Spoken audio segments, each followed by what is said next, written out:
जालना तहसील कार्यालयात महसूल कर्मचारी संघटनेचे लेखणी बंद आंदोलन।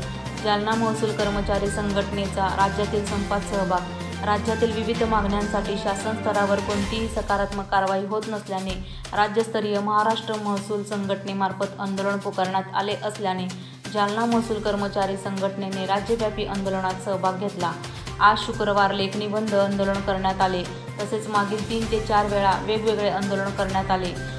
तसेच सोमवार दिनांक 15 रोजी काम बंद आंदोलन करण्यात येणार आहे, असे महसूल कर्मचारी संघटनेच्या वतीने सांगण्यात आले। या आंदोलनामध्ये इतर कर्मचारी पदाधिकारी मोठ्या संख्येने सहभागी झाले होते। अनेक मागण्या शासन दरबारी प्रलंबित असून गेल्या मागच्या वर्षीपासून आमच्या शासनाकडच्या ज्या मागण्या आहेत, आम्ही याच्यापूर्वी 2 वेळेस संप करून शासनाला इशारा दिला होता। अद्यापर्यंत आमच्या मागण्या पूर्ण झाल्या नाही आणि शासन वारंवार वेगवेगळ्या योजना तातडीने अंमलबजावणीकरिता कर्मचाऱ्यावर प्रेशराईज करतायत आणि ह्या एवढ्या याच्यामध्ये आमचा आकृतीबंध अजून मंजूर झाला नाही।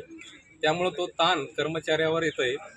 शासनाला आमची एकच विनंती आहे की तातडीनं आमचा आकृतीबंध मंजूर करण्यात यावा आणि महसूल सहाय्यक जे आहे यांचा ग्रेड पे जो आहे तो तलाठी संवर्गा इतका